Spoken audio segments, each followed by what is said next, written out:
अमेरिकी बहनों और भाइयों,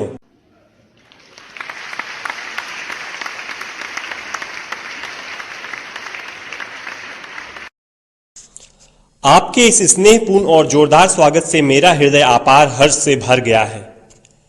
मैं आपको दुनिया के सबसे पौराणिक भिक्षुओं की तरफ से धन्यवाद देता हूं। मैं आपको सभी धर्मों की जननी की तरफ से धन्यवाद देता हूं और मैं आपको सभी जाति संप्रदाय के लाखों करोड़ों हिंदुओं की तरफ से धन्यवाद देता हूं। मेरा धन्यवाद उन वक्ताओं को भी जिन्होंने इस मंच से यह कहा कि दुनिया में सहनशीलता का विचार सुदूर पूरब के देशों से फैला है।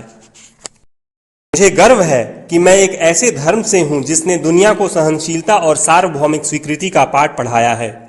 हम सिर्फ सार्वभौमिक सहनशीलता में ही विश्वास नहीं रखते, बल्कि हम विश्व के सभी धर्मों को सत्य के रूप में स्वीकार करते हैं। मुझे गर्व है कि मैं एक ऐसे देश से हूं जिसने इस धरती के सभी देशों के सताए गए लोगों को शरण दी है। मुझे यह बताते हुए गर्व हो रहा है कि हमने अपने हृदय में उन इजरायलियों की शुद्धतम स्मृतियां बचा कर रखी हैं जिनके मंदिरों को रोमनों ने तोड़ तोड़ कर खंडहर बना दिया और तब उन्होंने दक्षिण भारत में शरण ली। मुझे इस बात का गर्व है कि मैं एक ऐसे धर्म से हूं जिसने महान पारसी देश के अवशेषों को शरण दी और अभी भी उन्हें बढ़ावा दे रहा है। भाइयों, मैं आपको एक श्लोक की कुछ पंक्तियां सुनाना चाहूंगा जिसे मैंने बचपन से स्मरण किया और दोहराया है और जो रोज करोड़ों व्यक्तियों द्वारा हर दिन दोहराया जाता है। जिस तरह विभिन्न धाराओं की उत्पत्ति विभिन्न स्रोतों से होती है, उसी प्रकार मनुष्य अपनी इच्छा के अनुरूप अलग अलग मार्ग चुनता है। वो देखने में भले सीधे साधे या टेढ़े मेढ़े लगें, पर सभी भगवान तक ही जाते हैं। वर्तमान सम्मेलन, जो कि आज तक की सबसे पवित्र सभाओं में से है, स्वयं में गीता में बताए गए एक सिद्धांत का प्रमाण है।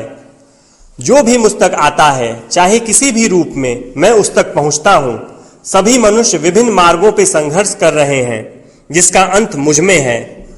सांप्रदायिकता, कट्टरता और इसके भयानक वंशज हठधर्मिता लंबे समय से पृथ्वी को अपने शिकंजे में जकड़े हुए हैं। इन्होंने पृथ्वी को हिंसा से भर दिया है। कितनी बार ही ये धरती खून से लाल हुई है, कितनी ही सभ्यताओं का विनाश हुआ है और कितने देश नष्ट हुए हैं।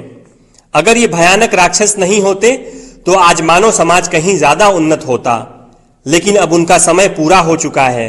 मुझे पूरी उम्मीद है कि आज इस सम्मेलन का शंखनाद सभी हठधर्मिता, हर तरह के क्लेश, चाहे वो तलवार से हो या कलम से, और हर एक मनुष्य जो कि एक ही लक्ष्य की तरफ बढ़ रहे हैं, के बीच की दुर्भावनाओं का विनाश करेगा।